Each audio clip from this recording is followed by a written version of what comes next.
됐습니다. 그리고 보통 끝날 때 그분들이 이렇게 편말 올려요. 10을 쓰면 10분 남았다는 얘기고요. 5분을 쓰면 5분 남았다는 얘기고, 그걸 보고 해야 합니다. 자, 투자자산인데요. 투자자산은 성격이래요. 일단 회계상 중요하진 않습니다. 근데요, 머리 아파요. 정말 복잡해요. 자산 쪽에 가장 복잡한데 중요하진 않아요. 왜 그럴까요? 투자자산은 여유자금 있을 때 투자하는 거잖아요. 기업이 투자할 여력 있는 기업이 얼마나 돼요? 먹고 죽을 돈 복잡한데. 그러니까 중요하진 않은데 회계처리는 정말 복잡하다. 다행히 출제는 거의 뭐 한 문제 두 문제 되시죠. 편하게 정리하기 좋을 것 같아요. 자, 매도 가는 인권 평가 손익은 무엇으로 처리하는 필요가 없죠? 정답 없는데요, 이거. 옛날 문제는 없어요, 옛날 문제. 먼저 이거 보시죠. 확인할 거. 회계에서 유가증권이라고 하면 네 가지로 분류를 합니다. 일단 유가증권의 종류는 정말 많은데 회계는 일단 두 가지밖에 없다고 가져가서 하면 돼요. 주식과 채권. 됐죠? 그런데 자산을 분류할 때는 보유 목표에 따라서 하거든요. 형태가 아니라. 똑같은 주식, 똑같은 채권일지라도 우리가 보유하는 목적에 따라서 비율을 달리해야 한다고요. 형태가 다른 게 아니고 똑같은 주식을 샀어도 내가 보유하는 목적에 따라 비율을 달리한다고요. 그 주식이나 채권을 1년 이내에 팔아서 이익을 얻을 거라면 그건 단기 매매 금매다. 용어 바뀌었어요. 똑같은 주식이나 채권이라도 1년 이후에 팔아서 이익을 얻을 거라면 매도가는 금매다. 똑같은 겁니다. 보유 목적이 다른 거예요. 중도에 팔 게 아니고 만기까지 가질 수 있는 채권. 만기라는 건 채권만 있는 거니까. 주식은 만기가 없어요. 채권은 만기가 있지만. 그러니까 이건 채권만 가능한데 중도에 팔 게 아니라 1년이든 2년이든 팔 게 아니라 끝까지 있을 거. 그것을 만기 보유 금융산을 분류하는 거예요. 그리고요. 주식을 팔아서 차익을 얻는 목적이 아니고 타회사를 지배할 목적. 타회사의 영향력을 행사할 목적으로 있는 것을 지분법 정의주의라고 해요. 근데 용어가 바뀌었죠. 이거 업자입니다. 업이 아니라. 업자입니다. 관계 기업자라는 용어 써요. 그러니까 이 네 가지 분류는 다시 한번요. 형태로 분류하는 게 아니고요. 똑같은 주식이나 채권일지라도 그 기업이 보유하는 목적에 따라서 1년 안에 팔아서 차익을 얻을 목적이면 단기매매 금융자산, 1년 이후에 팔아서 얻을 목적이면 매도하는 금융자산, 안 팔고 끝까지 같이 버틸 거라면 만기보유 금융자산, 차익을 얻을 목적이 아니고요. 타회사의 지분 확보해서 그 회사를 지배하고 영향력을 행사하는 목적이 지분법 적용주의라는 거예요. 지금 용어는 관계기업투자. 구분할 수 있나요? 사실은 제가 중급회계 특허 같은 데 얘기했는데 지분법 투자는 사실은 의미가 없었어요. 이게 작년부터 고급회계로 빠졌거든요. 그러니까 만약에 교수님들이 그걸 감안한다면 의미가 없겠지만 글쎄 그러실지 잘 모르겠어요. 알고 계셔야 될 것 같아요. 네 가지를 갑니다. 일단 보세요. 자, 매도 가는 집권 평가손이라고 했죠. 옛날에는 증권이라는 용어를 썼고요. IFRS가 들어온 뒤로는 다 이 증권을 금융자산으로 바꿨어요. 매도 가는 금융자산. 됐죠? 그러면 매도 가는 금융자산은 평가손익을 자본에 있는 기타 포괄손익 중에서 보내야 되거든요. 이리로 가는 건데 없잖아요. 옛날에 이게 생기기 전에 이리로 보내긴 했어요. 옛날에는. 근데 지금은 이게 생겼거든요. 이리로 갑니다. 그래서 여러분들 기억하실 건 매도한 집권을 평가했을 때 손해나 이익이 나오잖아요. 그거는 손익계산을 못 보내요. 완전 얼마나? 자본으로 보내요. 반면에 단기 매매 금융자산 있죠. 단기 금융자산. 이거의 평가손익은 손익계산으로 봐요. 이거 구분 잘 하셔야 돼요. 왜 그럴까요? 1년? 이게 설명하자면 좀 긴데 설명인데 아까 수익을 언제 인식하라고요? 회계처리 내기. 실현주였죠. 이 평가라는 건 판 게 아니잖아요. 판 거는 실현된 거예요. 알았으니까. 이거는 판 게 아니라 평가만 했죠. 미실현이란 말이에요. 미실현이면 수익을 인식할 수가 없다. 그래서 이게 원칙이에요. 미실현된 거니까 수익 인식하면 안 되고 자본을 포도해야 한다고요. 이게 원칙인데 그럼 얘는 왜 보내느냐? 여기다 묶어두면 회계처리가 무지 복잡해요. 묶어놨다 계속 반영을 해야 되니까. 근데 얘는 1년 후에 팔 거지만 얘는 1년에 수십 번 사고 팔거든요. 이 원칙을 지켜서 너무 머리가 아픈 거예요. 그래서 효율성 차원에서 얘는 그냥 인식을 해버린 거예요. 이래죠. 얘가 미시이기 때문에 인식 못하는 거예요. 이해하시나요? 얘를 만약에 손익계산서로 가느냐 아니냐는 굉장히 중요하겠죠. 왜 그런가요? 아까 말씀드렸잖아요. 여러분들 머릿속에 수익과 비용 세 가지가 동시에 들어와야 합니다. 첫 번째 뭐 영역이시죠? 영업성과. 두 번째 어디 영역이시죠? 자본. 세 번째가 뭐죠? 세금. 그래서 이게 수익과 비용으로 가느냐 자본으로 가느냐는 천지 차이란 말이에요. 그러면 뭐가 원칙이다? 얘가 원칙이에요. 평가는 미실현이니까 인식하면 안 되거든요. 얘가 원칙이 돼. 당일의 직권은 수시 사업화해야 되는데 이렇게 처리하면 정말 머리 아파요. 효율성 차원에서 그냥 보내버리는 거예요. 이해 가시나요? 정확히 구분하셔야 돼요. 단기 외교 금융사는 어디서 간다고요? 판매가 관리. 뭐야? 오타네, 오타. 이거 판매가 관리 아니고요. 영업이용입니다. 증권은 영업이 될 수 없어요. 저는 오타입니다, 이거. 자, 정리할게요. 단기 외교 금융사는 평가 손익을 어디로 보내라? 영업의 손익. 영업 손익.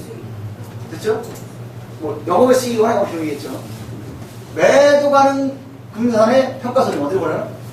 자본에 있는 기타 포괄손익 보내나? 네, 아셨죠? 여긴 답이 없어요. 하지만 이걸 바꿔서 낼 수 있습니다.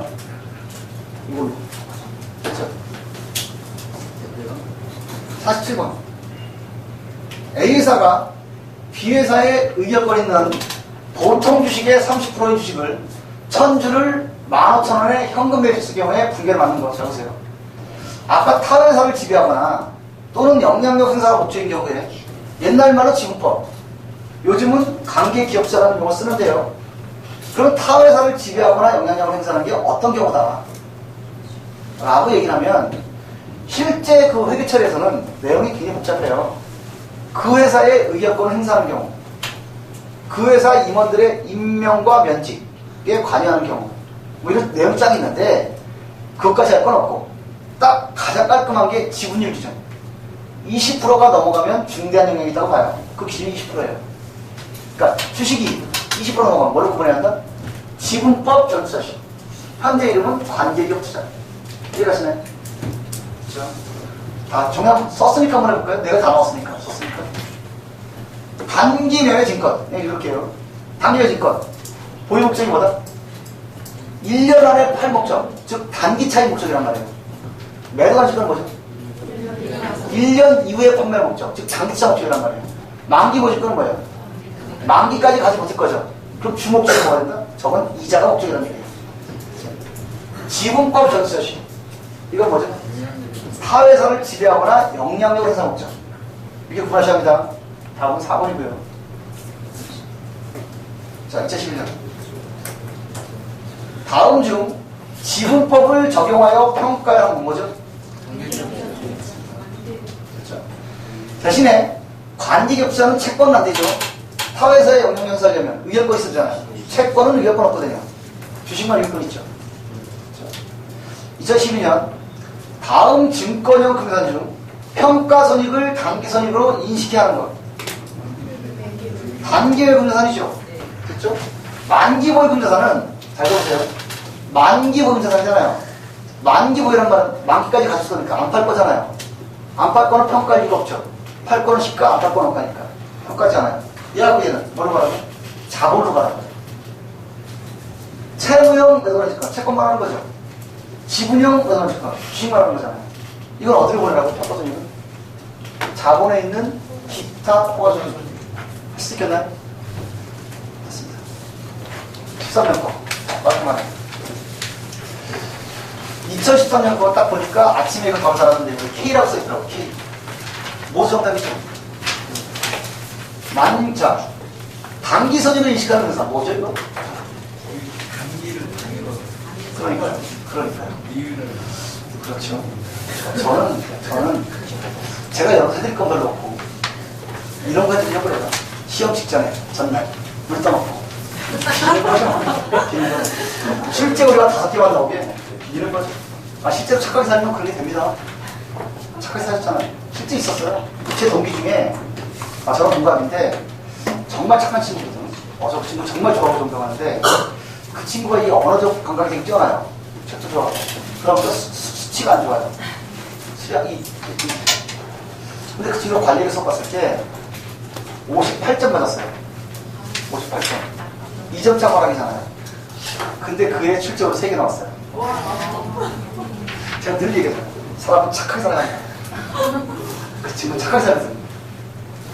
여러분도 분명히 좋은 일이 있을 겁니다. 예, 이거 출제가 뭐죠? 요걸 단기라고 보면 단기선으로 인식할 거 이거 하나밖에 없죠. 나머지는 안 됩니다. 이건 아예 없어요. 됐죠?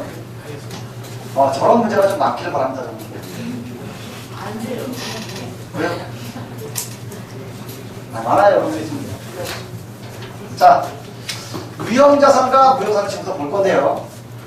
재고산과 더불어 가장 출제가 많은 게 위험자산이죠. 일반적으로 그렇습니다. 재무회계 원리는 재고산이 좀 더 많이 나오고요. 긴급회계는 조금 더 위험자산이 많이 나와요. 회계도 마찬가지입니다. 실명시험 보실 때 전산회계 부분 재고산이 많고 전산세무 부분 위험자산이 많아요. 자, 이거 보실 때요. 이것도 볼까요? 잠깐만, 이것도 보시죠. 가장 중요한 거니까 감가상각을 먼저 보고 넘어가겠습니다. 밑에 보시면 감가상각이라고 나와있죠?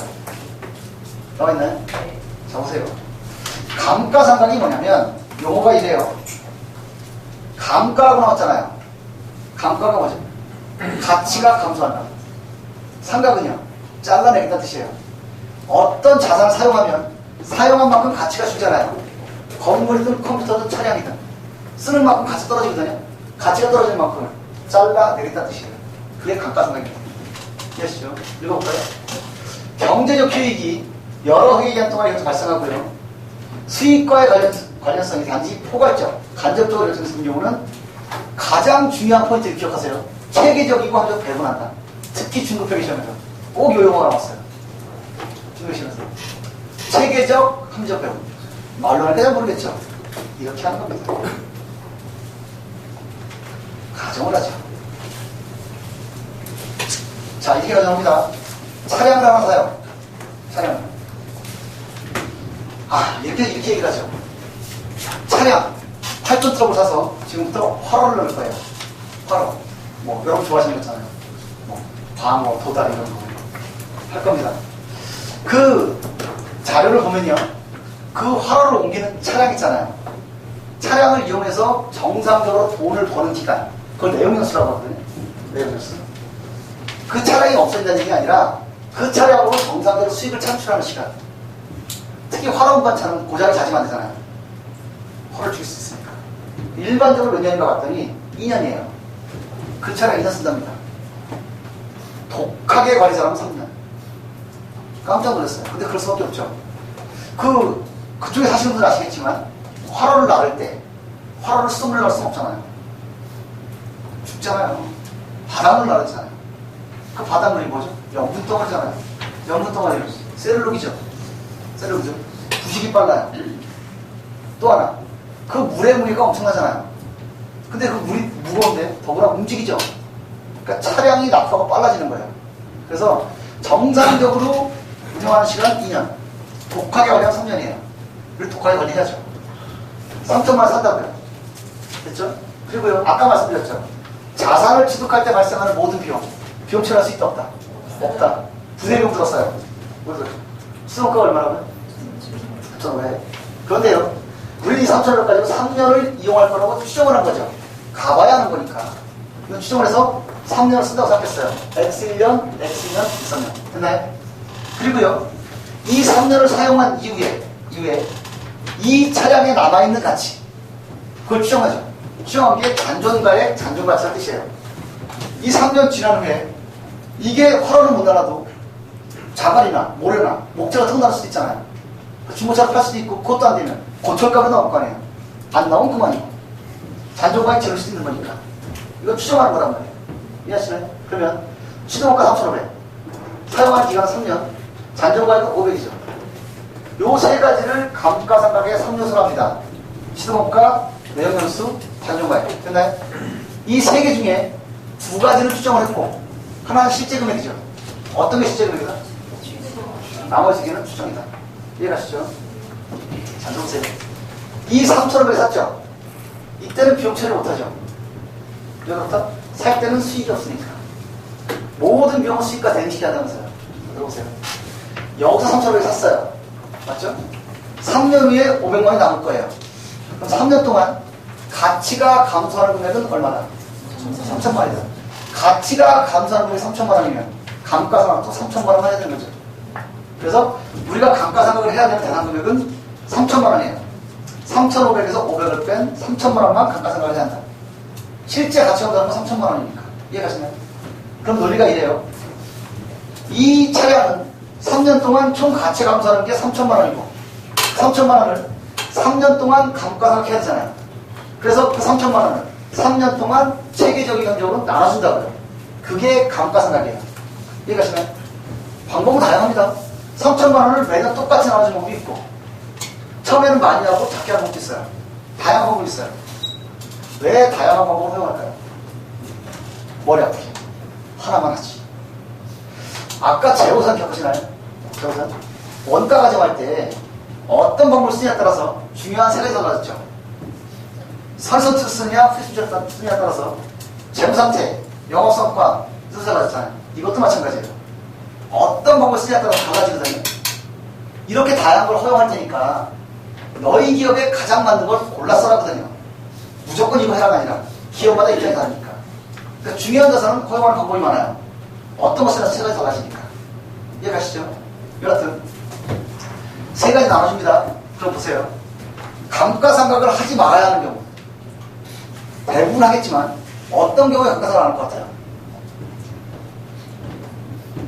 감가상각을 일반적으로 하는데요. 감가상각을 하지 못하는 경우. 첫 번째, 가치가 감소하지 않는 경우. 가치가 감소하지 않는다면 그거는 감가상각할 이유가 없죠. 어떤 게 있죠? 토지, 골동품 있나요? 또 매용연수가 무한한 거. 영원히 쓸 수 있는 거랑 같 떨어지지 않죠. 왜 가치가 떨어지는 건 사용기간이 제한되어 있으니까 떨어지는 거잖아요. 제 말 이해하세요? 영원히 쓸 수 있다는 건 가치가 무한해요. 그건 하잖아요. 됐나요? 또 하나 있죠. 이때 수익에 대응시키는 비용이 감가상각이거든요. 모든 비용은 수익과 대응이 될 것이죠. 3년 동안 우리는 수익을 창출할 거라고 들었잖아요. 그러니까 이 수익에 비용을 대응시키는 게 감가상각이에요.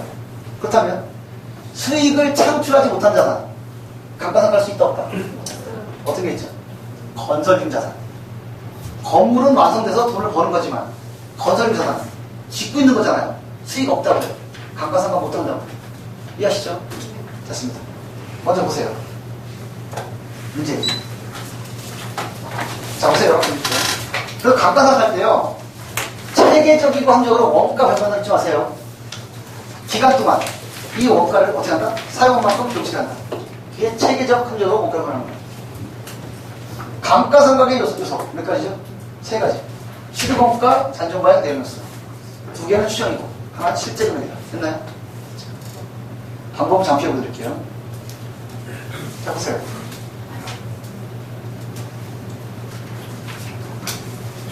자 59번 다음 중 비상각 자산, 즉 상각하지 않은 자산, 기계장치 상각해야죠. 쓰면서 떨어지니까. 건설 중 자산 상각하면 안 됩니다. 그죠? 왜? 아직 수익 창출을 못하기 때문에 상각할 수가 없다는 뜻이고요. 영업권 뒤에 나오겠지만 상각해야 돼요. 무형산도 기간이 지나는 만큼 필요 감소하면 되고 보통 5년 상각합니다. 건물 상각해야죠. 자, 그죠? 읽어보시면 될 것 같고. 자, 건물을 증축하고 대금 5천만 원을 수표를 발행하며 지급한 경우에 붕괴를 맞는 것은 일단이요. 앞에 나왔던 거죠. 수표 발행하면 뭘 차감시켜라? 당좌예요. 맞죠? 자, 그렇다면 차변을 뭘로 할 거냐는 건데요. 보세요. 가져오세요. 자산을 취득할 때 들어가는 모든 부대 비용은 원가로 간다는 거죠. 수익 창출을 못하니까. 문제는 뭐냐면 취득 후에 사용하는 과정 중에 들어가는 비용 있잖아요. 사용하는 과정 중에 들어가는 비용. 이걸 자산으로 갈 거냐 비용을 갈 거냐. 이건 중요하다고 계속 말씀드렸죠. 자산 갖기 비용 가거나 비용 갖기 사용하면 대형 사고 터진다. 기억하시죠? 그러면 그 사용하면서 발생한 비용을 자산으로 보내느냐 비용으로 보내느냐 중요하거든요. 자산의 저기가 뭐였죠? 미래의 경제 효익. 미래에 어떤 효익이 있는 거. 비용의 저기는 뭔가요? 과거부터 현재까지 발생한 거잖아요. 그래서 추가 지출을 했는데 그 효익이, 미래 효익이 발생하면 자산이에요. 자본 지출. 미래 발생하는 게 아니라 현 상태를 유지하는 거라면 비용이란 말이에요. 수익적 지출. 이해가시나요? 그걸 구분하는 거예요. 미래의 효익이 늘어나는 것은 자산, 자본 지출. 미래가 아니라 현 상태를 유지하는 건 비용이란 말이에요. 이해가시죠? 그러면 자본적 지출. 미래의 증가는 어떻게 있어요? 대표적으로 증축. 건물의 공간이 늘어나는 임대수익이 늘잖아요. 승강기 설치. 승강기 설치하면 당연히 임대료 올라가죠. 똑같은 5층이라도 엘리베이터 있는 곳과 없는 곳은 임대료가 달라요. 그런 것들. 계량. 그 다음에 냉난방 설치. 점포 임대로 갔는데 그때 학교에서 선풍기도 없어요. 에어컨 불어넣고 그 점포하고 시스템 에어컨 빵빵 나와 못하고 어디가 임대료가 좋아요? 당연히 후자란 말이에요. 그럼 그런 거 설치하는 것들은 효익이 늘어난단 말이죠. 그런 것들은 자본적 지출이에요. 이해가시나요? 이해하시겠어요? 반면에 미래를 증가시키는 게 아니라 현 상태를 유지하는 거예요. 이런 거죠. 먼저 유리창이 깨졌어요. 유리창을 갈아줬단 말이에요. 유리 갈았으니까 임대료 올릴게요. 이럴 순 없죠. 현 상태 유지하니까. 도장 도색. 색칠하는 거죠. 자, 페인트 칠했습니다. 임대료 올리겠습니다. 그만하죠. 정기적성. 이런 것들은 뭐다? 수익 저출. 비용 처리하시다. 이해하시죠? 지출된 금액이 비용으로 가느냐 자산으로 정말 중요해요. 그러면 증축은 자산으로 가야 한다? 비용으로 가야 한다? 그러니까 건물로 가는 거죠. 이해하시나요? 만약에 수익적 지출이면 그때는 수선비라고 나왔습니다. 차량만 차량이지. 이해가시죠? 그러니까 자본적 지출은 그 자산으로 가면 돼요. 건물이 건물, 기장치 기장치, 차량만 차량만. 그런데 수익적 지출, 비용 처리할 때는 수선비. 다만 차량만 차량이지. 그렇죠? 61번을 좀 보셔야 될 것 같은데 밑에 예를 한번 보세요. 제가 제 교재에 있던 사례를 빼온 건데요. 복잡하게 보실 건 없고 이렇게 하시면 돼요. 보세요. 먼저 정액법이라고 나오잖아요. 두 가지만 보여드릴 건데 정액법. 정액법이 뭐죠? 일정한 금액을 매년 감가상각하는 거예요. 이해가시죠? 어떻게 하면 될까요? 감가상각자산금액, 총 감가상각 금액을 내용에서 나와버리면 평균 금액이 나올 거잖아요. 이해가세요? 그게 정액법이에요. 그래서 지금 5년을 예상하면 돼요. 자, 감가상각자산금액 어떻게 그랬죠? 아까 시도원가에서 잔존가 뺐잖아요. 그러면 시도원가 요건 200이에요. 잔존가 20이에요. 이해하시죠? 몇 년이라고요? 5년. 나눠버리면 1년에 36만원씩 해나가면 된다. 이게 정액법이에요. 매년 하는 거죠. 똑같이. 이해가시나요? 질문 하나. 이거 지금 5년 동안 생각할 거잖아요. 5년 동안 할 거잖아요. 5년 동안의 감가상각비는 변한다, 변하지 않는다. 그래서 만약에 3년차 감가상각을 했을 때 3번 하실 필요 없어요. 똑같으니까. 제가 3번 한 사람 봤습니다. 그래서 제가 드리는 말씀인데 감가상각 정액법은 매년 똑같으니까 3년차든 5년차든 똑같아요. 이렇게 매년 똑같은 금액을 하는 것이 정액법. 어떻게 한다고요? 감가상각 자산금액에다가 내용을 써 나눠버린다. 할 수도 있죠. 반면에 이런 방법이 있어요. 정률법이라는 건데 정률법은요 감가상각 자산금액이 아니라 미상각자네. 다른 말로 장부가액이라고 하는데 어떻게 구하는 거죠?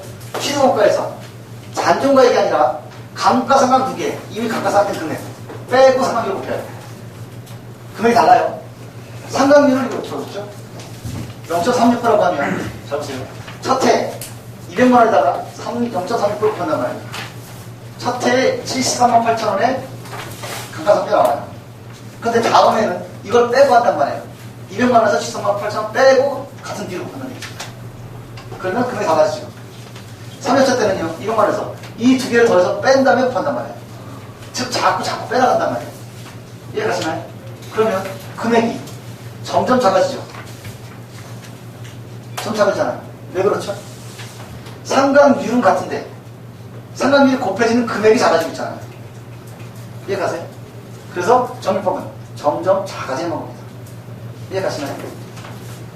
보세요. 그래서 그래프를 그려보면 이렇게 나오거든요. 이쪽을 감가상각이라고 보시고 이쪽을 내용연수라고 보죠. 그러면 정액법은 5년 내내 일정하잖아요. 항상 36만 원을 일정하잖아요.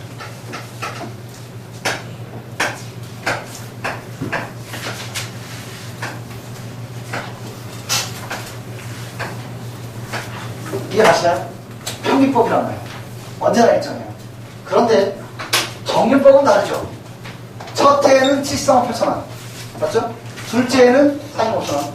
내가 잘은 모르겠으나,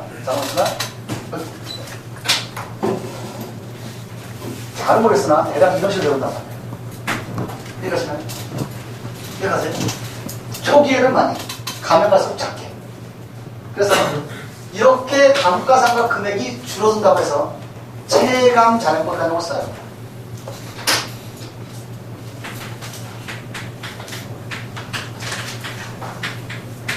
이해가시나요? 체감 잔액법. 그러면 크게 두 가지 나누는데요.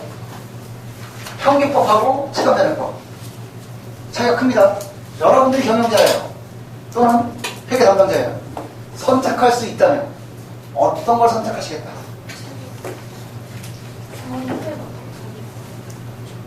쉽기는 평균법이 쉬워요.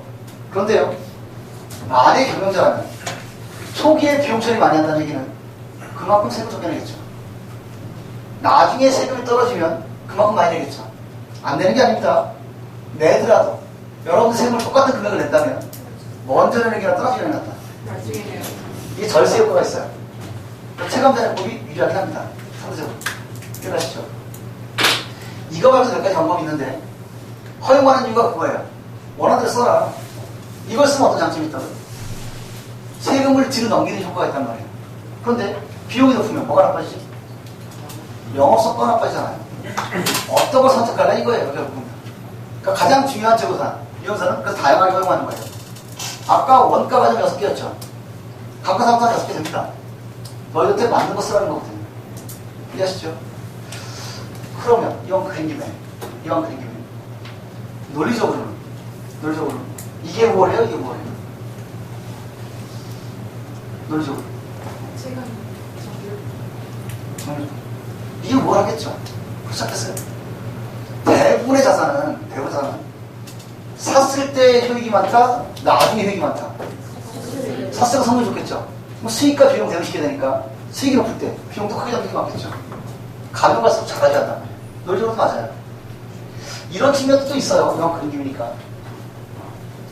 어떤 자산에 기장치라고 하면 비용이 감가상각비만 발생하는 건 아니죠. 뭐 수선비가 들어갈 수도 있고 유지비가 들어갈 수도 있고. 그렇다면 그 수선비나 유지비는 초창기에 많다, 후반기에 많다. 초창기에 점점 커질 거 아니에요. 이런 식으로. 그럼 어떤 장점이 있죠? 총 비용을 평균화시키는 효과도 있다. 감가상각비와 기타 비용을 합한 총 비용을 평균화시키는 효과도 있어요. 그래서 우월하게 상장을 뭘 해요? 단점은 뭐다? 계산이 복잡하다. 이해할 수 있죠? 그래서 나중에 법세 가보시면 건물을 제외한 대부분의 법상 원칙적으로 하는 법이에요. 원칙적으로. 건물은 평균화해요. 여하튼 이 그림만 기억하시면 됩니다. 문제를 가시죠. 되게 비율이 잘못됐네요. 자, 61번 정률법 하에서 전체 삼각기간 내 매기 감가상각 잔금액이 되면서 뭐였어요 이거? 이삼각잔. 다른 말로는 장부액이라고 합니다. 이삼각잔의 장부액. 됐죠? 됐고요. 자, 페이지가 21페이지 가시죠. 이제. 자, 62번. 기업이 동종의 다른 기업보다 초과 이익력을 갖고 있을 경우, 이를 자본하는 것. 이렇게 하시죠. 잘 보세요. 이런 얘기인데요.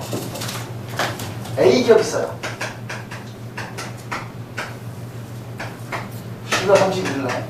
아니죠.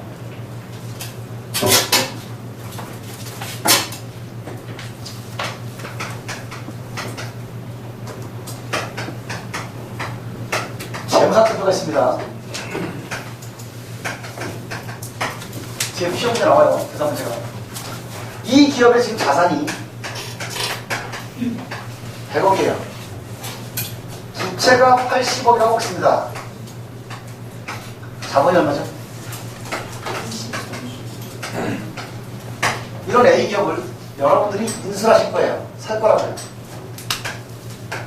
인수. 여러분들께서 얼마에 사시면 된다. 다음은 쌀수록 좋아요. 공정가가 얼마다? 얼마 사실래요? 안 사실 건가요? 제가 여기서 질문하는 이유가 있어요. 굳이 그린 이유가 이걸 맞히면 제가 아이스크림 사드릴 생각인데 못 맞힐 것 같아요. 못 맞힐 이유가 있죠. 이걸 보고는 모르거든요. 왜 그런가요? 그렇죠. 어떤 물건 팔 때 절대 원가를 안 팔거든요. 그런데 회계의 첫 번째 원칙이 취소원가이잖아요. 이 자산의 대부분은 원가로 있을 거란 말이에요. 이걸 가지고 모른단 말이죠. 어떻게 한다? 이걸 시가평가해야 한다. 유식한 말로는 공정가의 평가 하셔야 한다. 만약에요 했는데 평가해보니까 자산은 200억, 부채 80억, 자본이 20억이라 하면 이때는 나오겠죠. 이제 대가 얼마 주면 돼요? 시가평가 얼마 주면 더 든다고?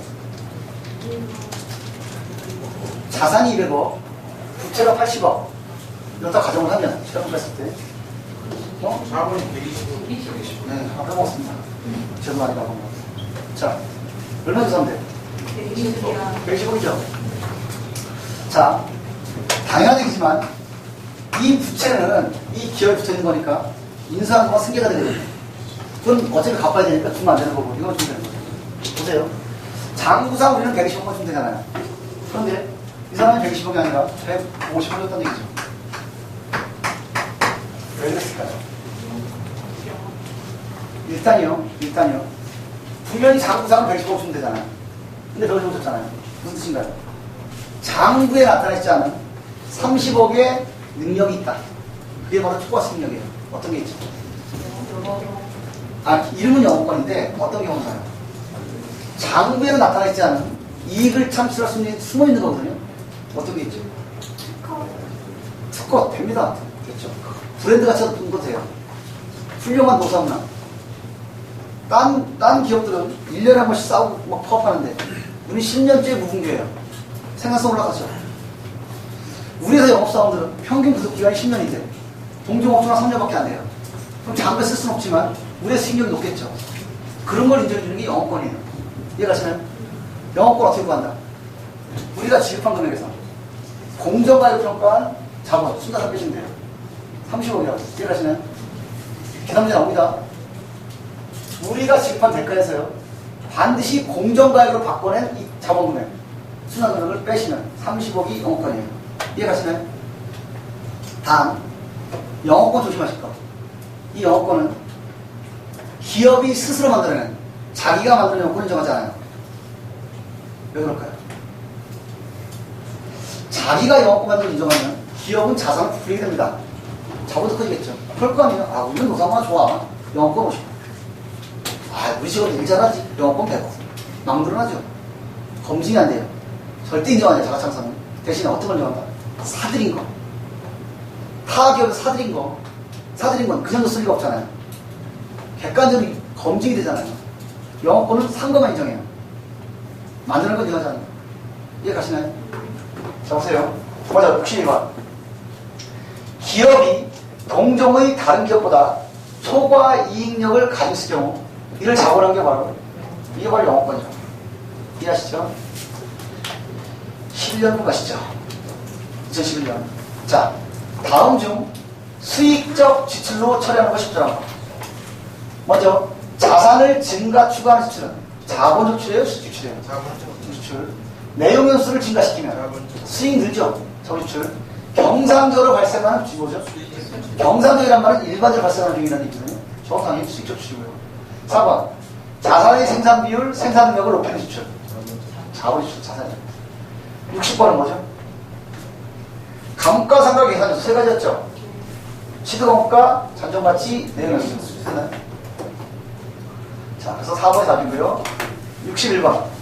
다음 자료를 이용하여 정일법에 의한 2차 연도의 감가상각을 말해요. 그러면 정일법은 한번만 하면 되지만 정일법은 두 번 하셔야 합니다. 1년차 금액이 나와야 2차가 나오니까. 제가 친절하게 답을 해놨을 텐데. 안 친절하다. 자, 해볼까요? 1년차. 50만원 곱하기 얼마죠? 50만원 마이너스 50만원 곱하기 0.38이죠? 첫 해 얼마 나와요? 자, 보세요. 자, 취소원가 1년차에 50만원 곱하기 얼마죠? 설명드리 38%. 맞나요? 맞죠? 19만원이죠. 이건 1년차고 2년차 때 어떻게 한다고요? 50만원에서 19만원 빼고 3%를 합치란 말이에요. 얼마 나오나요? 3번이네, 3번. 하시겠어요? 그러니까 정밀법은 이거 빼주셔야 되기 때문에 3차 연도면 3번 하셔야 돼요. 이해가시나요? 정밀법은 한 번만 하시면 돼요. 여기 단순하니까 한번 해보세요. 자, 62번. 다음 중 비상각자산은 건설유자산, 무형자산도 감가상각합니다. 합니다. 무형자산도. 63번. 개별적으로 식별하여 별도로 인식할 수는 없으나 사업 결합을 획득한 그 밖의 자산에서 발생하는 미래기준. 말 무지 어렵죠? 여기서 키워드는 사업 결합이에요. 사업 결합할 때 영어는 영어요. 다음 중 자산으로 인식할 수 있는 항목. 요거는요, 조심하셔야 되는데, 우리가 보통 연금이라는 용어 쓰죠. 개발된 용어 쓰죠. 그런데 예전에 그 IMF 전에는 이 연금도 다 자산 인정했어요. 이연자산이라고 해서. 분명히 수익 창출에 기여할 거잖아요. 그런데요, 회계가 엄격해지면서 통계를 내보니까 기업이 연구에 착수해서 그 연구가 수익을 창출할 수 있는 확률 2010년 기준으로 1%밖에 안 나와요. 금액을 말하는 게 아니라 횟수로. 그럼 100번 하면 하나만 수익을 창출한다는 거잖아요. 그렇다면 자산을 인정할 수도 없다. 없다 유익이 없으니까. 그래서 연금이는 다 판매가 유익이에요. 이해가시죠? 개발비 중에서요, 우리가 특별한 개발활동을 안 해 들어가는 개발비, 그게 경상개발비거든요. 어떻게 있을까요? 특별한 개발활동 없어도 개발시 직원들 급여 나가야죠. 공유생비, 임차료 같은 거 나가잖아요. 그거는 수익 창출과 연관이 없잖아요. 역시 경상개발도 판매가 되죠. 어떤 거다? 특정한 프로젝트와 연관 있는 거, 수익 창출이 연관될 수 있는 거, 그것만 따로 떼서 개발비라는 부동산 처리하는 거예요. 이해가시나요? 자산의 정의는 뭐다? 미래유익이 있어야 합니다. 그래서 실제 계정 과목 중에 요 배자 들어가는 것 중에 자산임을 하나가 없어요. 쓸 배자 기준은 다 비용인데 얘만 자산이니까 조심하셔야 한다. 자산으로 인식할 수 있는 건 어떤 거죠? 개발비. 나머지 세 개는 다 판매비죠. 요건 제가 참고로 써놓은 건데요. 유형자산과 무형자산은 공부를 해보시면 거의 한 일란성 쌍둥이는 돼요. 일란성처럼 완전히 똑같진 않은데 거의 똑같아요. 근소한 차이가 나는데 대표적인 게 감가상각이에요. 어떻게 다르나 볼까요? 유형자산은 용어를 감가상각이라는 용어를 쓰죠. 무형자산은 무형자산상각이라는 용어를 씁니다. 용어가 달라요. 두 번째, 내용연수를요, 유형자산은 추정한다면서요. 근데요, 무형자산은 추정을 해요. 하는데 이런 단서가 붙어 있어요. 법령이나 계약에 의하지 않고는 20년을 초과할 수 없다. 이런 단서가 붙어 있는 게 달라요. 이해하시나요? 말을 뒤집은 건가요? 법령이나 계약에 의해서는 20년을 초과할 수 없다는 얘기죠. 단종가 있군요. 자, 유형자산은 원칙적으로 추정해요. 맞죠? 무형자산은 원칙적으로 제로해요. 없다. 근데 이 공부하시다 보면 가장 이런 게 있는데, 이 원칙적이란 말은요, 예외는 존재할 수 있다는 뜻이거든요. 예를 들어서 제가 특허권을 가지고 있어요. 이 특허가 굉장히 좋은 특허인데 우리는 효력을 5년 동안 보고 있단 말이에요. 근데 5년 동안 싸고 나서 못 쓸 것 같아요. 근데 어떤 사람이 그러실 거예요? 그럼 5년 후에 저한테 500에 파시죠 라고 했다면 잔존과가 있는 거잖아요. 객관적으로 입증하면 있을 수 있는데 원칙적으로 없단 말이에요. 이해가시죠? 다 외우실 필요 없는데 감가상각 방법이 다양해요. 외우실 필요 없어요. 무형사는 다 허용한다. 허용하는데 이 중에서 흔적을 못 찾았을 때 뭘 써라? 가장 간단한 정액법 써야 돼요. 만약에 무형자산의 상각은 정액법만을 인정한다. OX, X 다 인정한다고요. 이 중에 합당을 못 찾았을 때 그냥 편하게 정복 쓰는 거예요. 할 수 있죠. 무형자산은요, 감가상각 때 기록 이렇게 해요. 감가상각 쓰고 감가상각 2개 이렇게 기록하는데 무형자산은 그냥 직접 빼도 돼요. 직접법이라고 하거든요. 그러니까 무슨 얘기냐면 유형자산은 무조건 가족법만 써야 돼요. 무형자산은 둘 다 써도 된다. 이 정도 차이가 있을 거예요. 보시죠. 2012년 시도원가 2천만원, 매물가치 10년, 잔존가치 10%인 건물을 정액법에 의해 계산한 연간 감가상각 빼보세요.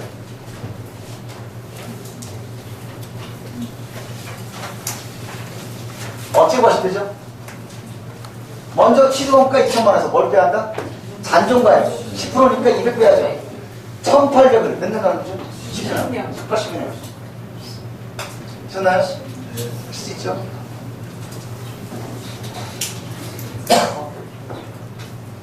자, 59번. 건물을 증축하고, 증축이죠? 대금 500만원을 수표를 발행하여 지급한 경우에 분기를 맞는 거. 자, 건물을 증축하게 되면 자본적 추출인가요? 수표 추출인가요? 자본 추출. 차하면 건물이겠네요. 맞죠?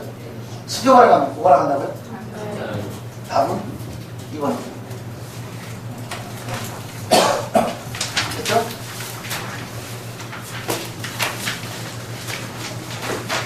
자, 60번. 무형자산 상각 시 소비되는 형태를 신뢰성 있게 결정할 수 없는 경우에 뭘 쓰라고요? 정액법 쓰라고요. 자, 드디어 나왔네요. 다음 중 영업권에 대한 설명으로 적절하지 않은 거 결별적으로 식별할 수 없다. 맞죠? 자산 실세도 말씀드렸고요. 매입 영업권만을 인정하다. 맞죠? 3번 손상 차손을 지나다. 이게 뭐죠? 전혀 뭔가요? 손상 차손이라는 거는요, 예전에는 감액 손실이라는 걸 썼는데 어떤 자산이 가치가 뚝 떨어져요. 근데 그게 회복될 가능성이 없어요. 그때 잡는 게 손상 차손이에요. 예를 들면 증권을 한번 해볼까요? 제가 매도한 증권 샀어요. 근데 100만원짜리가 갑자기 30만원 뚝 떨어졌어요.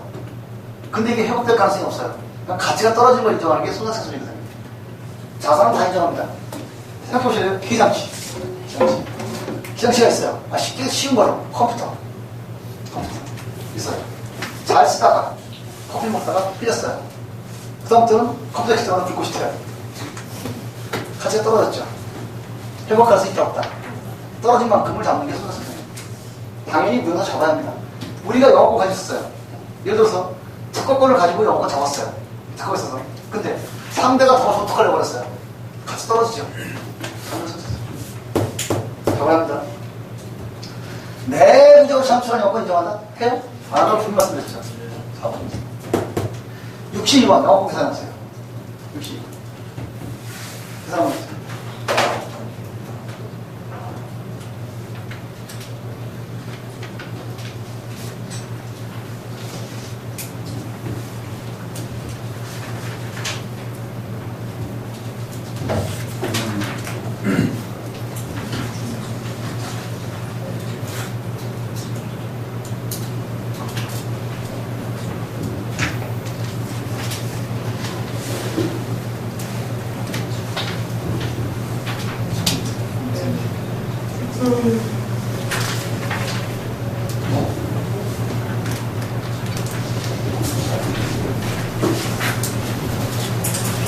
자, 어떻게 구하시라고요? 우리가 지급한 대가에서 자본을 빼는데 그 자본 금액은 반드시 공정과에 시가에 합니다. 자, 그러면 먼저 자, 보세요. 재무 상태 표현의 자본은 자산은 5천에서 2천이니까 3천이죠. 이건 공정가액이 아니잖아요. 뭘 찾아야 한다? 공정가치를 평가한 자산 6천, 부채가 2천이니까 공정가를 평가한 자본은 4천이죠. 우리가 지급한 건 7천, 공정가 계산한 자본은 4천. 얼마가 영권이다? 3천이요. 사실 수 있죠. 주의하실 것. 반드시 공정가에 계산하셔야 돼요. 물건을 파는 건 원가로 안 판다. 그렇죠? 2013년 감가상각비의 계산 요소 중 추정이 필요하지 않은 것 어떤 거죠? 취득원가. 두 개는 추정이죠. 이해하시나요? 62번 건물을 취득한 지 10년이 경과하여 대대적인 개조와 수리를 하고 공사비 100만 원 수표를 지급하다. 자, 이 중 80만 원은 엘리베이터의 설치를 위한 지출이고, 지금 뭐죠? 자본적 지출이라는 얘기고, 자산 처리합니다. 20만 원은 내부 도장 비용이다. 그러면 80만 원은 자본 지출이니까 자산을 보내셔야 되고, 20만 원은 수익적 지출이니까 비용 처리해야죠. 그러면 건물 80만 원 자산이고요. 20만 원 뭐다? 수업비. 수용을 했으니까 대표는 당좌임이고요. 할 수 있겠어요? 63번. 다음 감가상각부 중에서 단순히 시간의 경과에 의해 감가가 발생하는 자산을 적합한 거 뭐죠? 시간 경과하면 자연스럽게 가치감사하는 거. 대표적인 전액법이죠. 가장 간단한 거. 64번. 다음 중 무형산 중 상각을 하는 사람. 이거 중급형이 다 나왔던 문제예요. 똑같아요. 영업권 상각 하나요, 안 하나요? 합니다. 합니다, 사실은. 합니다. 근데 엄밀히 말하면 이거 찍어도 이거 이직할 수 있어요. 하니까. 근데 이게 더 범위가 넓잖아요. 내용 연수가 이거 하는 거 다 각각 해야 돼요.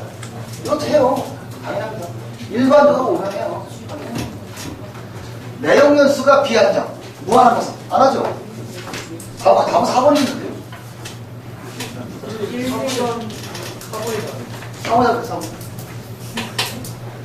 영어권 생각합니다. 합니다. 유형선도 하죠. 하고 4번이겠는데요. 왜 2번을 했지? 자, 여하튼 1번, 2번 다 해요. 다 해요. 4번, 4번이 다 정확해요. 그렇죠? 자, 마지막. 다음 중 무형자산의 인식 기준을 충족하지 못하는 것. 어떤 건가요? 연금이. 그렇죠? 자, 여기까지가 유형 무형자산이에요. 가장 큰 건 다 지나갔고요. 남은 건 두 가지입니다. 부채 쪽하고 자본 쪽. 안 많아요. 안 많아요. 대신에 제가 부채 쪽에서 사채를 보여드릴 거예요. 그냥 외우는 건 나을 거니까 사채를 어떻게 발행하고 하는지를 잠깐 보여드릴 거예요. 그렇죠? 쉬었다가 다음 주에 사채. 마지막 시간에 자본을 보겠습니다. 쉬어보시죠.